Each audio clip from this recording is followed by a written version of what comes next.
We're at Pratt Community College getting ready to do a repair out here on a dome.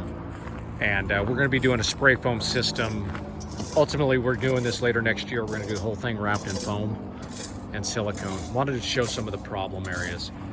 You can see right here where we tie in, we're actually ponding water right now and pushing everything back up into the roof area right in here where my foot's at. We're going to come in here, try to change the slope out a little bit. We want to get things draining back there to the scuppers along the end wall.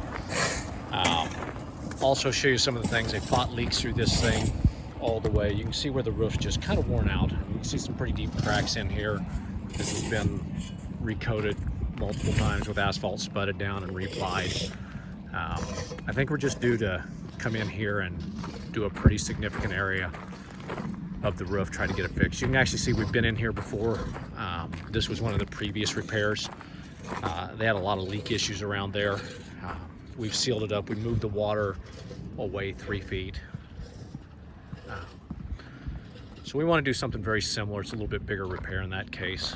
But as we do this whole system, we're going to come in here, restore this roof up here, come in, clean off all this rock put foam, get a higher insulation value, do some nicer things for it, get this thing back up in shape and get it under warranty for 20 years.